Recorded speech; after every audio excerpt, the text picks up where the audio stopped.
Hi dears. അപ്പോൾ ഇന്ന് ഞാൻ വീട്ടിലെ കുറച്ച് വിശേഷങ്ങളൊക്കെ ആയിട്ടാണ് വന്നിട്ടുള്ളത്. അപ്പോൾ ഇന്ന് നമ്മൾ സ്പെഷ്യലായിട്ട് പെരി പെരി ചിക്കൻ ഗ്രിൽഡ് ഉണ്ടാക്കുന്നുണ്ട് കേട്ടോ. അപ്പോൾ അതിവിടെ അനിയനും അതുപോലെ മോനൂട്ടനും ഒക്കെ കൂടിയിട്ട് ചെയ്യാമെന്ന് പറഞ്ഞിട്ടുണ്ട് കേട്ടോ. അപ്പോൾ അങ്ങനെ രണ്ട് ചിക്കനാണ് നമ്മളിവിടെ എടുത്തിട്ടുള്ളത്. അതിൽ കുറച്ച് വലിയ പീസായിട്ട് തന്നെയാണ് കേട്ടോ കട്ട് ചെയ്തെടുത്തിട്ടുള്ളത്. ഇതേപോലെ 4 6 എന്താക്കിയിട്ടാണ് ഒരു കോഴീനെ 4 6 കഷ്ണങ്ങളാക്കിയിട്ടാണ് എടുത്തിട്ടുള്ളത്. അപ്പോൾ അത് ഇതേപോലെ ഒന്ന് ചതച്ചെടുക്കണം. നമ്മളിതേപോലെ ഒരു തടി വെച്ചിട്ടാണ് ചെയ്തെടുക്കുന്നത്. ഒരു തടിത്തവിയോ അല്ലെങ്കിൽ അങ്ങനെ എന്തെങ്കിലും കൊണ്ടിട്ട് ഇതേപോലെ ഒന്ന് അടിച്ചെടുക്കണം. അപ്പോൾ ഇങ്ങനെ ചെയ്യുമ്പോൾ നല്ലോണം വെന്തും കിട്ടും കേട്ടോ. നമ്മൾ ഈ ഗ്രില്ല് ചെയ്യുന്ന സമയത്ത് പെട്ടെന്ന് വെന്തും കിട്ടും നമ്മളിങ്ങനെ ചെയ്യുകയാണെങ്കിൽ. അപ്പോൾ ഈ ഒരു പെരി പെരി ചിക്കൻ ചെയ്യുന്നത് ഈ ഒരു രീതിയിലാണ്. അപ്പോൾ ഇതേപോലെ എല്ലാം ഒന്നാക്കി എടുക്കുന്നുണ്ട്. അപ്പോൾ മോനുൻ്റെ പ്ലാനായിരുന്നു ഇന്ന് ഗ്രിൽഡ് ഉണ്ടാക്കണം എന്നും പറഞ്ഞിട്ട് അങ്ങനെ നേരത്തെ പോലെ പറഞ്ഞുകൊണ്ടിരിക്കുന്നുണ്ട് കേട്ടോ. അപ്പോൾ പെരി പെരി വേണം എന്നുള്ളത് ഇവരിങ്ങനെ പ്ലാൻ ചെയ്ത് വെച്ചേക്കായിരുന്നു. അപ്പോൾ അങ്ങനെ അത് ഉണ്ടാക്കാൻ വേണ്ടിയിട്ട് പരിപാടികളൊക്കെ ഇവിടെ നടന്നുകൊണ്ടിരിക്കുന്നുണ്ട്. പിന്നെ ഇന്ന് ഉച്ചക്കലത്തേക്ക് ബിരിയാണിയാണ് ഉണ്ടാക്കുന്നത്. ഫിഷ് ബിരിയാണിയാണ് കേട്ടോ ഉണ്ടാക്കുന്നത്. അപ്പോൾ അതിന് വേണ്ടിയിട്ട് കേരയാണ് കൊണ്ടുവന്നിട്ടുള്ളത്. അപ്പോൾ അത് ഞാൻ പൊരിക്കാൻ വേണ്ടിയിട്ട് പുരട്ടി വെച്ചിട്ടുണ്ട്. പിന്നെ ആദ്യം തന്നെ ഞാൻ പൊരിക്കണതിന് മുന്നേ തന്നെ ഈ ഒരു സവാളയും കാര്യങ്ങളൊക്കെ അങ്ങോട്ട് റെഡിയാക്കി എടുക്കാമെന്ന് വിചാരിച്ച് അതൊക്കെ അങ്ങനെ ചെയ്യുകയാണ്. പിന്നെ ചിക്കനെല്ലാം നന്നായിട്ട് അടിച്ച് ഒന്ന് മയപ്പെടുത്തിയൊക്കെ എടുത്ത് കഴിഞ്ഞതിന് ശേഷം പിന്നെ അത് അനിയത്തി ഇവിടെ അതെല്ലാം ഒന്ന് വരഞ്ഞെടുക്കുന്നുണ്ട്. എന്നിട്ട് നന്നായിട്ട് മസാലയൊക്കെ പെട്ടാനുള്ളതാണ്. അപ്പോൾ അതുകൊണ്ട് നല്ലതുപോലെ എല്ലാം നന്നായിട്ട് വരഞ്ഞെടുക്കുന്നുണ്ട്. ഇതിപ്പോൾ ഒരു 11 മണി 12 മണിയൊക്കെ ആയിട്ടുള്ളൂ കേട്ടോ. അപ്പോഴത്തേക്കിനാണ് നമ്മളിതൊക്കെ ഒന്ന് മസാലയൊക്കെ പുരട്ടി വെക്കാൻ വേണ്ടിയിട്ട് വിചാരിക്കുന്നത്. പിന്നെ എല്ലാവരും അടുക്കളയിൽ വരയിലും മസാല റെഡിയാക്കലും ഒക്കെ ആയിട്ട് എല്ലാവരും അടുക്കളയിൽ തന്നെ ഉണ്ട്. അപ്പോൾ ഇക്ക വന്നിട്ട് മീൻ പൊരിക്കാമെന്ന് പറഞ്ഞിട്ട് ഇക്ക മീനൊക്കെ പൊരിച്ചുകൊണ്ടിരിക്കുന്നുണ്ട്. അപ്പോൾ മുളകിട്ട് എല്ലാം റെഡിയാക്കി വെച്ചതായിരുന്നു കേട്ടോ. നമ്മൾ പൊരിച്ച മീൻ സാധാരണ പോലെ മഞ്ഞപ്പൊടിയും മുളക് പൊടിയൊക്കെ ചേർത്തിട്ട് അങ്ങനെ ചെയ്തെടുത്തതാണ് ഈ ഒരു മസാല. എന്നിട്ട് അത് പൊരിച്ചെടുത്തിട്ടാണ് നമ്മളിനി ഫിഷ് ബിരിയാണി ഉണ്ടാക്കാൻ വേണ്ടിയിട്ട് പോകുന്നത് കേട്ടോ. അപ്പോൾ ഞാൻ ബിരിയാണീൻ്റെ റെസിപ്പിയൊന്നും ഞാനിതിൽ കാണിക്കുന്നില്ല കേട്ടോ. നമ്മൾ നേരത്തെയൊക്കെ ചെയ്തതാണ്. അപ്പോൾ എന്തായാലും മീനൊക്കെ അവിടെ പൊരിക്കുന്നുണ്ട്. പിന്നെ ഞാൻ വേഗം അടുപ്പ് കത്തിച്ചിട്ട് ബിരിയാണിയിലേക്ക് വേണ്ടിയിട്ടുള്ള വെള്ളവും കാര്യങ്ങളൊക്കെ ഒന്ന് തിളപ്പിച്ചെടുക്കുകയാണ്. ഇനിയിപ്പോൾ അൽഫാമിലേക്ക് വേണ്ടിയിട്ടുള്ള മസാല റെഡിയാക്കാൻ വേണ്ടിയിട്ട് കുറച്ച് ഇഞ്ചി, കുറച്ച് വെളുത്തുള്ളി, അതുപോലെ കുറച്ച് മല്ലിയിലയും പുതിനയിലയും എടുത്തിട്ടുണ്ട് കേട്ടോ. എന്നിട്ട് അതൊരു മിക്സിയുടെ ജാറിലേക്ക് ഇട്ട് കൊടുത്തിട്ട് നല്ലതുപോലെ അങ്ങ് അരച്ചെടുക്കുകയാണ്. ഇതിലേക്ക് ആവശ്യത്തിനുള്ള കുറച്ച് ഉപ്പും കൂടെ ചേർക്കുന്നുണ്ട് കേട്ടോ. പിന്നെ ഇതിലേക്ക് നമുക്ക് മാഗി ക്യൂബും കാര്യങ്ങളൊക്കെ ചേർക്കാനുള്ളതാണ്. അപ്പോൾ അതുകൊണ്ട് കുറച്ച് മാത്രം ഉപ്പ് ഇപ്പോൾ ചേർത്ത് കൊടുക്കുക. പിന്നെ മാഗി ക്യൂബൊക്കെ ചേർത്ത് കൊടുത്തതിന് ശേഷം ബാക്കിയുള്ളത് ചേർത്താൽ മതിയേ. അപ്പോൾ എന്തായാലും ഇത് ഇത്രയും ചേർത്ത് കൊടുത്തിട്ടുണ്ട്. ഇനിയിപ്പോൾ ഇതൊന്ന് അരച്ചെടുക്കുകയാണ്. പിന്നെ നമ്മൾ നേരത്തെ അടിച്ച് പരത്തിയൊക്കെ റെഡിയാക്കി വെച്ചിട്ടുള്ള ചിക്കനൊക്കെ കൊണ്ടുവന്ന് വെച്ചിട്ടുണ്ട്. ഒന്നും കൂടി കഴുകിയിട്ടൊക്കെ എടുത്തുകൊണ്ട് വന്നിട്ടുണ്ട്. അതിലേക്ക് ഒരു നാരങ്ങേൻ്റെ നീര്, ഒരു വലിയ നാരങ്ങേൻ്റെ നീര് ഇതിലേക്ക് അങ്ങ് പിഴിഞ്ഞൊഴിക്കുകയാണ്. പിന്നെ നമ്മൾ ഇപ്പോൾ അരച്ച് വെച്ചിട്ടുള്ള ആ ഒരു മല്ലിയിലയും പുതിനയിലയുടെ ഒക്കെ മിക്സ് ഉണ്ടല്ലോ, വെളുത്തുള്ളി ഇഞ്ചിയൊക്കെ ആയിട്ട്, അപ്പോൾ അത് ഇതിൻ്റെ മേലേക്ക് ഇട്ട് കൊടുത്തിട്ട് നന്നായിട്ട് തേച്ച് പിടിപ്പിച്ച് വെക്കുകയാണ് കേട്ടോ ചെയ്യുന്നത്. ഇതിൻ്റെ കാര്യങ്ങൾ ഫുള്ളായിട്ട് ഇവർ തന്നെയാണ് കേട്ടോ ചെയ്തിട്ടുണ്ടായിരുന്നത്. മോനും അനിയനും അനിയത്തിയും ഒക്കെ കൂടിയായിട്ടാണ് അൽഫാമിൻ്റെ പരിപാടികളൊക്കെ ഇവിടെ ചെയ്തുകൊണ്ടിരിക്കുന്നത് കേട്ടോ. അപ്പോൾ എന്തായാലും ഇതിന് ഇതേപോലെ നന്നായിട്ട് ഉള്ളിലേക്കൊക്കെ നല്ലതുപോലെ പിടിച്ചിട്ട് തേച്ച് വയ്ക്കണം. ഓരോന്നും എടുത്തിട്ട് നന്നായിട്ട് തേച്ച് പിടിപ്പിച്ചിട്ട് റെഡിയാക്കി വെച്ചാൽ മതി. എന്നിട്ട് നമ്മളിതൊരു 3 മണിക്കൂറെങ്കിലും ഒന്ന് ഫ്രിഡ്ജിൽ വെച്ച് കഴിഞ്ഞതിന് ശേഷം പിന്നെ എടുത്തിട്ടാണ് ബാക്കിയുള്ള മസാലയൊക്കെ തേച്ച് കൊടുക്കുന്നത് കേട്ടോ. അപ്പോൾ എന്തായാലും ഇതാദ്യം ഇപ്പോൾ നന്നായിട്ട് മസാലയൊക്കെ തേച്ചിട്ട് ഈ ഒരു മസാല നന്നായിട്ട് ഇതിനകത്തേക്ക് തേച്ച് പിടിപ്പിച്ച് വെച്ചിട്ടുണ്ട് കേട്ടോ. അപ്പോൾ ഇനി ഞാനിത് ഫ്രിഡ്ജിലേക്ക് വെക്കുകയാണ്. അപ്പോൾ നമ്മുടെ ബിരിയാണിയൊക്കെ റെഡി ആയിട്ടുണ്ടായിരുന്നു. അങ്ങനെ പിന്നെ കുളിയൊക്കെ കഴിഞ്ഞ് വന്നതിന് ശേഷം ഫുഡൊക്കെ കഴിക്കുകയാണ്. നല്ല മീൻ ബിരിയാണി ആയിരുന്നു ഉണ്ടായിരുന്നത്. ഞാൻ ലിങ്ക് ഡിസ്ക്രിപ്ഷനിൽ കൊടുക്കാം കേട്ടോ. ഫിഷ് ബിരിയാണി ഉണ്ടാക്കാനായിട്ട് ഭയങ്കര എളുപ്പമാണ് കേട്ടോ. അതുപോലെ നല്ല ടേസ്റ്റിയുമാണ് കഴിക്കാൻ. അപ്പോൾ ആർക്കെങ്കിലും വേണമെന്നുണ്ടെങ്കിൽ ഒന്ന് ചെക്ക് ചെയ്ത് നോക്കിക്കോളൂ. ഞാൻ റേഷനറി കൊണ്ടൊക്കെ ഇതേപോലെ ബിരിയാണിയൊക്കെ ഉണ്ടാക്കിയിട്ട് ഇട്ടിട്ടുണ്ടായിരുന്നു ഫിഷ് ബിരിയാണി. അപ്പോൾ എന്തായാലും ആവശ്യമുള്ളവരൊന്ന് പോയിട്ട് കണ്ടു നോക്കണേ. അങ്ങനെ ബിരിയാണി കഴിക്കലൊക്കെ കഴിഞ്ഞതിന് ശേഷം പിന്നെ നമ്മൾ വൈകുന്നേരം എന്തായാലും അൽഫാം ഉണ്ടാക്കുന്നുണ്ടല്ലോ. അപ്പോൾ അതിലേക്ക് വേണ്ടിയിട്ട് കുബ്ബൂസ് റെഡിയാക്കുകയാണ്. അപ്പോൾ അതിന് വേണ്ടിയിട്ട് കുറച്ച് കൂടുതൽ മൈദ ഞാൻ എടുത്തിട്ടുണ്ട്. അതിലേക്ക് കുറച്ച് ഈസ്റ്റ് ചേർത്ത് കൊടുക്കുകയാണ്. പിന്നെ ഒരു 2 സ്പൂണ് പഞ്ചസാരയും കൂടെ ചേർത്ത് കൊടുത്തിട്ട് പിന്നെ നമ്മൾ വെള്ളം ഒഴിച്ചിട്ട് കുഴച്ചെടുക്കുകയാണ് ചെയ്യുന്നത്. ഇത് നമ്മൾ മുട്ടയില്ലാതെ ഉണ്ടാക്കുന്ന കുബ്ബൂസാണ് കേട്ടോ.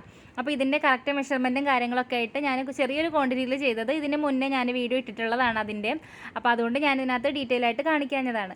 അപ്പോൾ എന്തായാലും ഇത്രയും ആവശ്യത്തിനുള്ള ഉപ്പും കൂടെ ചേർത്ത് കൊടുത്തതിന് ശേഷം അതിലേക്ക് കുറച്ച് പച്ചവെള്ളം ഒഴിച്ചിട്ട് നന്നായിട്ട് കുഴച്ചെടുക്കുകയാണ് ചെയ്യുന്നത് കേട്ടോ. അപ്പോൾ ഇത് കുബ്ബൂസിനൊക്കെ കുഴച്ച് വെക്കുന്ന സമയത്ത് കുറച്ചൊന്ന് ലൂസായിട്ട് വേണം കുഴച്ച് വെക്കാൻ വേണ്ടിയിട്ട്. അപ്പോഴാണ് നല്ല പെർഫെക്റ്റ് ആയിട്ട് കിട്ടുക. അപ്പോൾ കുറേശ്ശെ കുറേശ്ശെ വെള്ളം ഒഴിച്ച് കൊടുത്തിട്ട് നല്ല ലൂസായിട്ടുള്ളൊരു പരുവത്തിൽ നന്നായിട്ട് കുഴച്ച് വയ്ക്കുക. പിന്നെ ഈ ഒരു ഇതിനകത്ത് നമ്മൾ മുട്ട ചേർക്കാത്തത് കാരണം കുറച്ച് തൈര് ചേർത്ത് കൊടുക്കണം. അപ്പോൾ അത് ഏകദേശം ഒരു 1.5 ടേബിൾ സ്പൂൺ തൈരോളമാണ് ഞാൻ ഇതിനകത്തേക്ക് ചേർത്ത് കൊടുക്കുന്നത് കേട്ടോ. അപ്പോൾ തൈരും കൂടെ ചേർത്ത് കൊടുത്തതിന് ശേഷം വീണ്ടും നന്നായിട്ട് കുഴച്ചിട്ട് എടുക്കുകയാണ്. അപ്പോൾ അത് നന്നായിട്ടൊന്ന് കുഴച്ച് അയച്ചെടുത്തതിന് ശേഷം ഒന്ന് മൂടി വെച്ച് കൊടുക്കുകയാണ്. ഒരു 2 മണിക്കൂർ അത് അവിടെ ഇരുന്നിട്ട് ഒന്ന് പൊങ്ങി വരട്ടെ. ഇനി നമുക്ക് അൽഫാമിലേക്ക് വേണ്ടിയിട്ടുള്ള ബാക്കി മസാല റെഡിയാക്കി എടുക്കാം. അപ്പോൾ അതിന് വേണ്ടിയിട്ട് ഒരു 2 പിടി കുരുമുളക് എടുത്തിട്ടുണ്ട്. പിന്നെ അതിലേക്ക് ഒരു 1.5 പിടി മല്ലി, നമ്മുടെ ഉണ്ടമല്ലി, സാധാരണ മല്ലി ഇട്ട് കൊടുക്കുകയാണ്. പിന്നെ അതിലേക്ക് കുറച്ച് മഞ്ഞൾപ്പൊടി ചേർത്ത് കൊടുക്കുകയാണ്. അതൊരു ടീസ്പൂണ് ചേർത്ത് കൊടുക്കുക കേട്ടോ, മഞ്ഞൾപ്പൊടി. പിന്നെ ഇതിലേക്ക് നമുക്ക് നല്ല ജീരകം വേണം, അത് കുറച്ച് ചേർത്ത് കൊടുക്കുന്നുണ്ട്. ഏകദേശം ഒരു 1/2 ടീസ്പൂൺ മതിയാവും അത്. എന്നിട്ട് ഇതിനകത്തേക്ക് ഒരു 1/2 കപ്പ് അരിപ്പൊടിയാണ് ചേർത്ത് കൊടുത്തിട്ടുള്ളത്.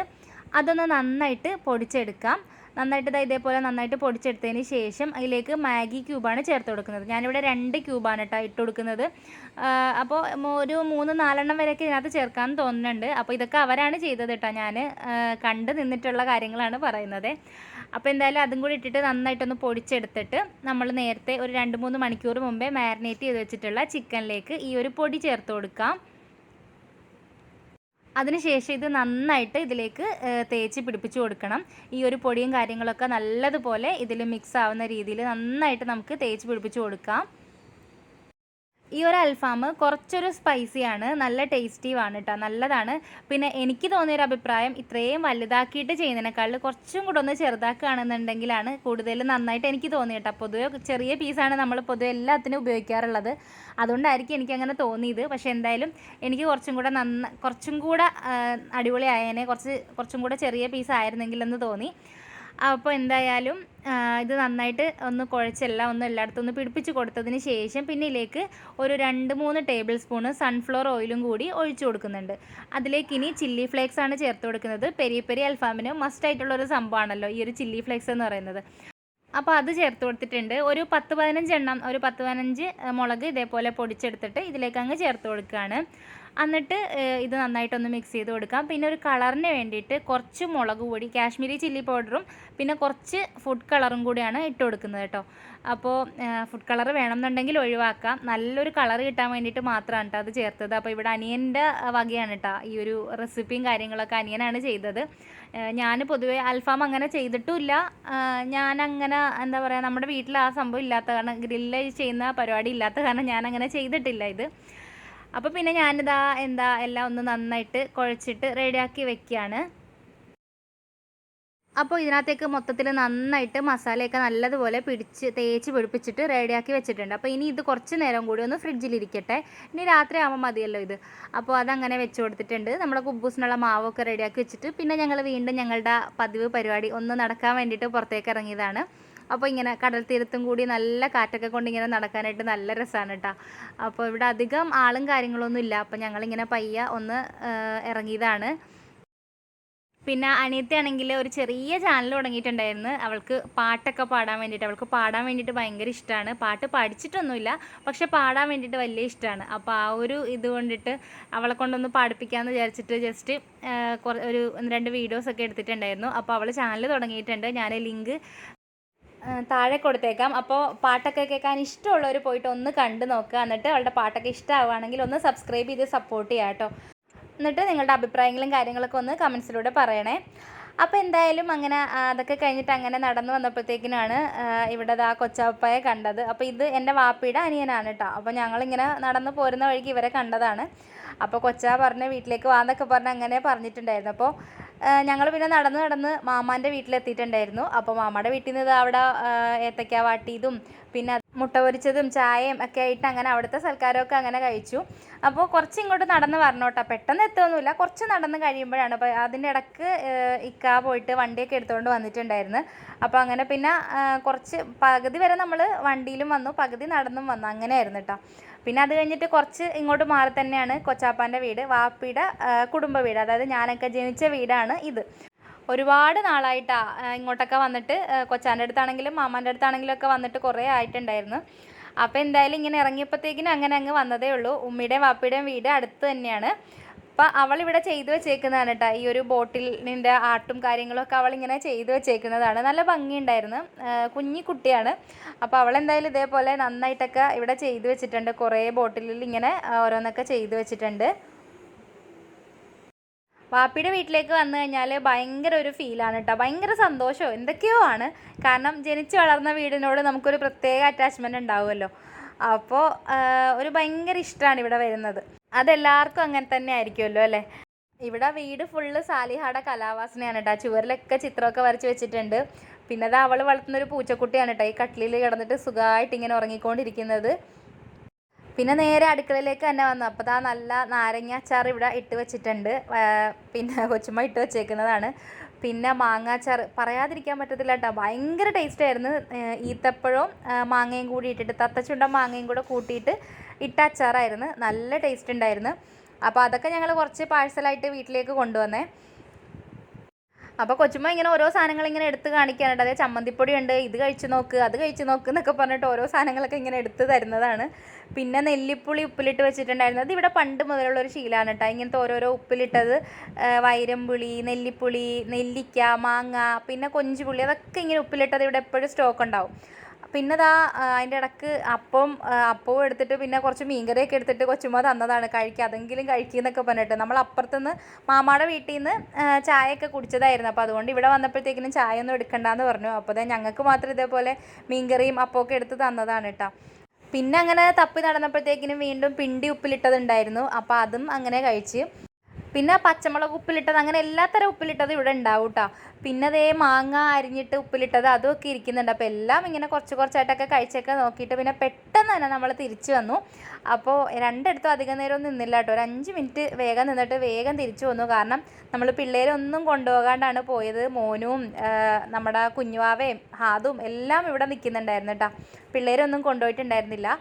അപ്പോൾ ദേ പിന്നെ തിരിച്ചു വന്നതിന് ശേഷം പിന്നെ നമ്മളൊരു 7:30 മരുമസ്കാരമൊക്കെ കഴിഞ്ഞതിന് ശേഷം പിന്നെ ഞങ്ങൾ ഈ ഒരു നമ്മുടെ അൽഫാം ഉണ്ടാക്കാൻ വേണ്ടിയിട്ട് നിൽക്കുകയാണ്. അപ്പോൾ ഇതേപോലെ ഫാൻ വെച്ചിട്ട് നന്നായിട്ട് കനലുണ്ടാക്കി എടുക്കാനാണ് കേട്ടോ ചെയ്യുന്നത്. അപ്പോൾ എളുപ്പമാണ് ചെയ്യാൻ വേണ്ടിയിട്ട്. അപ്പോൾ മോനൂട്ടനാണ് ഇതൊക്കെ ചെയ്യാമെന്ന് പറഞ്ഞിട്ട് രാവിലെ മുതൽ നിൽക്കുന്നത് കേട്ടോ. ഞാനാണ് ചെയ്യുന്നതെന്ന് പറഞ്ഞിട്ട് തന്നെ നിൽക്കുകയാണ്. പിന്നെ എല്ലാവരും ഉണ്ടായിരുന്നു. അപ്പോൾ നല്ല രസമാണ് എല്ലാവരും കൂടി ഇരുന്നിട്ട് ഇങ്ങനെ ചെയ്യുമ്പോഴത്തേക്കിനും. പിന്നെ നമ്മുടെ ഈ ഒരു ചിക്കനൊക്കെ ഇതേപോലെ ഒരു കുത്തി കൊണ്ടിട്ട് നന്നായിട്ട് ഇതിനകത്ത് ഒന്ന് ഉള്ളിലേക്ക് നന്നായിട്ട് കുത്തിയും കൂടെ കൊടുക്കുന്നുണ്ട് കേട്ടോ. അപ്പോൾ മസാലയും ഉള്ളിലേക്ക് ചെല്ലും, പെട്ടെന്ന് വെന്തും കിട്ടും. അപ്പോൾ അതിന് വേണ്ടിയിട്ട് ഇതേപോലെ നന്നായിട്ട് റെഡിയാക്കി എടുക്കുന്നുണ്ട്. അങ്ങനെ ദാ കനലൊക്കെ നന്നായിട്ട് റെഡി ആയിട്ടുണ്ട് കേട്ടോ. അപ്പോൾ ഇനിയിപ്പോൾ ഓരോന്നും ഇതിനകത്തേക്ക് എടുത്ത് വെച്ചിട്ട് വേഗത്തിൽ അങ്ങ് ഗ്രില്ല് ചെയ്തെടുക്കണം. ഇവിടെ നല്ലതുപോലെ വെട്ടം കുറവാണ് കേട്ടോ. ചെറിയൊരു ലൈറ്റാണ് പുറത്തുള്ളത്. അപ്പോൾ അതുകൊണ്ട് തന്നെ ഇവിടെ അധികം ലൈറ്റ് കിട്ടത്തില്ല. വീഡിയോ എടുക്കാനൊക്കെ കുറച്ച് ഇതാണ്. അപ്പോൾ കാണുന്ന നിങ്ങൾക്ക് കുറച്ച് ബുദ്ധിമുട്ടുണ്ടാവുമല്ലേ. അപ്പോൾ ഒട്ടും തന്നെ ലൈറ്റ് ഇവിടെ ഇല്ല കേട്ടോ. മൊത്തത്തിൽ ഇരുട്ടിലാണ് കിടക്കുന്നത്.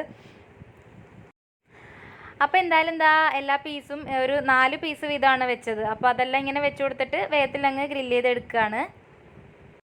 2-3 പ്രാവശ്യമായിട്ടാണ് കേട്ടോ ഉണ്ടാക്കിയെടുത്തിട്ടുള്ളത്. പിന്നെ ഗ്രില്ലൊക്കെ ചെയ്യാനിപ്പോൾ എല്ലാവർക്കും തന്നെ അറിയാവുന്ന കാര്യമാണല്ലോ. പ്രത്യേകിച്ചൊന്നും പറഞ്ഞു കൊടുക്കേണ്ട കാര്യമൊന്നുമില്ല. അപ്പോൾ എന്നാലും ഇതിൽ കുറച്ച് എണ്ണയൊക്കെ ഇടയ്ക്കിടയ്ക്കൊന്ന് ഒഴിച്ചു കൊടുക്കുക, തിരിച്ചു മറിച്ചൊക്കെ ഇട്ട് കൊടുത്തിട്ട് അങ്ങനെ ആ ഒരു ഗ്രില്ലിൽ കിടന്നിട്ട് നന്നായിട്ട് ചിക്കൻ നല്ലതുപോലെ വെന്ത് കിട്ടണം. അപ്പോൾ ആ ഒരു തീയൊക്കെ മെയിൻറ്റെയിൻ ചെയ്ത് അങ്ങനെ നന്നായിട്ട് റെഡിയാക്കി എടുക്കണം. അപ്പോൾ എന്തായാലും അതവിടെ റെഡി ആയിക്കൊണ്ടിരിക്കുന്നുണ്ട്. പിന്നെ ഞാനിതാ നമ്മുടെ കുബ്ബൂസ് ഒന്ന് റെഡിയാക്കി എടുക്കണം. ഇനിയിപ്പോൾ കുറച്ച് നേരം 2-3 മണിക്കൂറിന് ഒക്കെ ആയിട്ടുണ്ട് നമ്മളിത് വെച്ചിട്ട്. അപ്പോൾ ഇനി ഇത് നന്നായിട്ട് ഇപ്പോൾ പൊങ്ങിയിരിക്കുന്നുണ്ട് കേട്ടോ. അപ്പോൾ ഇനി നമുക്കിത് പരത്തിയിട്ടൊന്ന് ചുട്ടെടുക്കാൻ കൂടെ വേണം. അപ്പോൾ ഇതിനി നമ്മൾ നന്നായിട്ട് പൊങ്ങിയിരിക്കുകയാണ്. അതിന് ശേഷം നമ്മൾ ഇതേപോലെ ഒന്ന് നന്നായിട്ട് കുഴച്ചെടുക്കണം. അതിന് ശേഷമാണ് പിന്നെ നമ്മൾ ഇത് പരത്തിയിട്ട് ചുട്ടെടുക്കാൻ വേണ്ടിയിട്ട് പോകുന്നത്. അപ്പോൾ ഇതേപോലെ പതുക്കെ ഇതേപോലെ പിടിച്ചിട്ട് ഒന്നും കൂടെ ഒന്ന് കുഴച്ചെടുക്കാം. അപ്പോൾ ഞാൻ വീണ്ടും നന്നായിട്ടൊന്ന് കുഴച്ചൊക്കെ എടുത്തിട്ടുണ്ട്. ഇനിയിപ്പോൾ ഞാനിതിനകത്ത് നിന്ന് ചെറിയ ചെറിയ ഉരുളകൾ എടുക്കുകയാണ്. അപ്പോൾ ഞാനിവിടെ അത്യാവശ്യം വലിപ്പമുള്ള കുബ്ബൂസാണ് കേട്ടോ ഉണ്ടാക്കിയെടുക്കുന്നത്. അപ്പോൾ അതുകൊണ്ട് ഞാൻ തീരെ ചെറുതല്ല, കുറച്ചും കൂടെ വലിപ്പത്തിൽ എടുക്കുന്നുണ്ട്. ചപ്പാത്തിൻ്റെ മാവിനേക്കാളിൽ കുറച്ചും കൂടെ ഒരു വലിപ്പത്തിലാണ് ഉണ്ടകൾ ഓരോന്നായിട്ട് എടുത്തിട്ടുള്ളത്. പിന്നെ അനിയത്തി ഇവിടെ പരത്താൻ വേണ്ടിയിട്ട് വരുന്നുണ്ട്. അപ്പോൾ പിന്നെ എളുപ്പമായി, അവൾ പരത്തി തരും. ഞാൻ പിന്നെ വേഗത്തിലങ്ങ് ചുട്ടെടുത്താൽ മതിയല്ലോ. അപ്പോൾ നേരിയ ഒരു കനത്തിൽ വേണം ഇത് പരത്തിയെടുക്കാൻ വേണ്ടിയിട്ട്. നല്ല ഫ്ലാറ്റായിട്ട് പരത്തരുത്, ചെറിയൊരു കനത്തിൽ പരത്തിയെടുക്കുക. കുബൂസൊക്കെ ഉണ്ടാക്കാൻ വേണ്ടിയിട്ട് നല്ല എളുപ്പമാണ് കേട്ടോ. നമ്മൾ പുറത്തുനിന്നൊന്നും വാങ്ങിക്കണ്ട, നല്ല ഈസി ആയിട്ട് തന്നെ നമുക്ക് വീട്ടിൽ ഉണ്ടാക്കിയെടുക്കാൻ പറ്റും. അത് നല്ല പെർഫെക്റ്റ് ആയിട്ട് തന്നെ കിട്ടുകയും ചെയ്യും. ഈ ഒരു ഈസ്റ്റിൻ്റെ മാവായതുകൊണ്ട് എന്തായാലും നല്ലതുപോലെ പൊങ്ങിയൊക്കെ കിട്ടും. നല്ല രീതിയിൽ നമുക്ക് ചെയ്തെടുക്കാൻ വേണ്ടിയിട്ട് പറ്റും. അപ്പോൾ ഇതുവരെ കുബൂസൊക്കെ ചെയ്ത് നോക്കാത്തവർ തീർച്ചയായിട്ടും ഉണ്ടാക്കി നോക്കുക തന്നെ വേണം കേട്ടോ. നല്ല എളുപ്പമാണ്. അതേപോലെ നല്ലതുപോലെ ഒരെണ്ണം പോലും ഇല്ലാതെ എല്ലാം നല്ലപോലെ ഫ്ലഫി ആയിട്ട് നല്ലതുപോലെ ഒറ്റ കുടുക്കയായിട്ട് ഇങ്ങനെ പൊങ്ങി വരും. അപ്പോൾ അത് തന്നെ കാണുമ്പോൾ നമുക്ക് ഭയങ്കര ഒരു സന്തോഷമാണല്ലോ. അപ്പോൾ നമ്മൾ ചപ്പാത്തിയൊക്കെ ചുടുന്ന പോലെ തിരിച്ചും മറിച്ചൊക്കെ ഇട്ട് കൊടുത്തിട്ട് നന്നായിട്ട് അങ്ങ് റെഡിയാക്കി എടുത്താൽ മതി. അപ്പോൾ അതവിടെ റെഡി ആവുന്നുണ്ട്. പിന്നെ ഇടയ്ക്ക് വന്ന് നോക്കിയപ്പോഴത്തേക്കിന് ഇവിടെ ചിക്കനൊക്കെ പാതിയോളമൊക്കെ ആയിട്ടുണ്ട് കേട്ടോ. പിന്നെ നല്ല മണവും കാര്യങ്ങളൊക്കെ ഇങ്ങനെ വരുന്നുണ്ട് കേട്ടോ. അതിങ്ങനെയാണല്ലോ അൽഫാമൊക്കെ ഉണ്ടാക്കുന്ന സമയത്ത് അങ്ങനെയാണല്ലോ, നല്ല മണമൊക്കെ ഉണ്ടാവും. അപ്പോൾ എന്തായാലും അതാ നമ്മുടെ ബാക്കി കുബൂസും കൂടെ ഒന്ന് റെഡിയാക്കി എടുക്കുകയാണ്. എല്ലാവരും കൂടെ കൂടിയിരുന്നിട്ട് ഇങ്ങനെ അടുക്കളയിലും അതേപോലെ നല്ല രസമാണല്ലോ അത്. എല്ലാവരും കൂടെ വർത്താനം പറയലും ജോലി ചെയ്യലും ഒക്കെ കൂടി ആകുമ്പോഴത്തേക്കിനും ഒരു പ്രത്യേക രസമാണ്. മറ്റേ അനിയത്തി ഇതൊക്കെ കണ്ടിട്ട് ഇങ്ങനെ കൊതിച്ച് വീഡിയോ കോളിലൊക്കെ ഇരിക്കുന്നുണ്ട് കേട്ടോ. അപ്പോൾ എന്തായാലും എന്താ ചിക്കനൊക്കെ ആദ്യത്തെ ബാച്ച് റെഡിയായി കഴിഞ്ഞിട്ടുണ്ട്. ഇനിയിപ്പോൾ ബാക്കിയും കൂടെ ഒന്ന് റെഡിയാക്കി എടുക്കുന്നുണ്ട് കേട്ടോ. അപ്പോൾ അതേ നമ്മുടെ ലാസ്റ്റ് കുബൂസും കൂടെയാണ്. ഇതും കൂടെ കഴിഞ്ഞ് കഴിഞ്ഞാൽ നമ്മുടെ അടുക്കളയിലെ പണിയൊക്കെ കഴിഞ്ഞിട്ടുണ്ട്. അപ്പോൾ ഏകദേശം നമ്മുടെ ചിക്കനും ഏകദേശം ആകാനായിട്ടുണ്ട് കേട്ടോ. ലാസ്റ്റ് ബാച്ചാണ് ഇപ്പോൾ കിടക്കുന്നത്. അപ്പോൾ ഇനി നമുക്ക് വേഗം ഫുഡ് കഴിച്ചാൽ മതി. പിന്നെ ഇതിനിടയിൽ മോനൂട്ടൻ മയണൈസ് ഉണ്ടാക്കിയിട്ടുണ്ടായിരുന്നു കേട്ടോ. അവൻ വന്നിട്ട് ഉണ്ടാക്കിയിട്ടുണ്ടായിരുന്നു. അപ്പോൾ ഇന്ന് മൊത്തം മോനൂട്ടൻ ഫുൾ ആക്റ്റീവാണ് കേട്ടോ. ഭയങ്കര ആക്റ്റീവാണ് ആളിന്ന്, മാഷാ അല്ലാ. അപ്പോൾ അങ്ങനെ ചിക്കനൊക്കെ ചുട്ട് എടുത്തിട്ടുണ്ട്. പിന്നെ ഇനിയിപ്പോൾ എല്ലാവരും എന്താ വേഗത്തിൽ ഫുഡ് കഴിക്കാനിരിക്കുകയാണ്. അപ്പോൾ ഇതിൻ്റെ ഫോട്ടോയും ഒന്നും എനിക്ക് എടുക്കാൻ പറ്റില്ല കേട്ടോ ലാസ്റ്റ്. പിന്നെ എന്താ പറയുക, പെട്ടെന്ന് തന്നെ ഫുഡ് എടുത്തു, എല്ലാവരും കഴിക്കാനിരുന്നു. അങ്ങനെയൊക്കെ അവിടുന്ന് ഇവിടുന്നൊക്കെ കിട്ടിയ ഒരു വീഡിയോ ഒക്കെയാണ് ഇതൊക്കെ. നല്ല വീഡിയോ ഒന്നും കിട്ടിയിട്ടില്ല സത്യം പറയുകയാണെങ്കിൽ. പിന്നെ അവർ കഴിക്കുന്നതിനോടൊപ്പം തന്നെ ഞങ്ങളും ഇപ്പുറത്തിരുന്നിട്ട് ഫുഡൊക്കെ കഴിക്കാൻ കേട്ടോ. നല്ല കുബൂസ് നല്ല സോഫ്റ്റ് ആയിട്ടുണ്ടായിരുന്നു, നല്ല ടേസ്റ്റി ആയിരുന്നു കുബൂസ്. അതേപോലെ അൽഫാമും അടിപൊളിയായിരുന്നു കേട്ടോ. കുറച്ചൊരു സ്പൈസിയാണ്, പക്ഷേ നല്ല ടേസ്റ്റാണ് കേട്ടോ കഴിക്കാൻ. അപ്പോൾ ഈ ഒരു പെരി പെരി അൽഫാം ട്രൈ ചെയ്തിട്ടില്ലാത്തവരുണ്ടെങ്കിൽ ഒന്ന് ചെയ്ത് നോക്കണേ, നല്ല അടിപൊളിയാണ് കഴിക്കാൻ. അപ്പോൾ എല്ലാവരും ചെയ്ത് നോക്കിയിട്ട് പറയണം. അപ്പോൾ ഇതൊക്കെയാണ് ആ ഒരു ദിവസത്തെ വിശേഷങ്ങൾ. എല്ലാവർക്കും വീഡിയോ ഇഷ്ടമായിട്ടുണ്ടാവുമെന്ന് വിചാരിക്കുകയാണ്. ഇഷ്ടമായിട്ടുണ്ടെങ്കിൽ എപ്പോഴും പറയുന്ന പോലെ ലൈക്ക് ചെയ്യാനും ഷെയർ ചെയ്യാനും സബ്സ്ക്രൈബ് ചെയ്യാനും കമൻറ്റ് ചെയ്യാനും ഒന്നും മറന്നു പോകരുത്. മറ്റൊരു വീഡിയോ ആയിട്ട് നമുക്ക് പെട്ടെന്ന് തന്നെ കാണാം. അഭിപ്രായങ്ങളൊക്കെ കമൻസിലൂടെ അറിയിക്കുക. റെസിപ്പീസൊക്കെ ട്രൈ ചെയ്ത് നോക്കുക, എന്നിട്ട് ഫീഡ്ബാക്ക് ഒക്കെ പറയുക. മറ്റൊരു വീഡിയോ ആയിട്ട് പെട്ടെന്ന് തന്നെ കാണാം. Thanks for watching. ബൈ.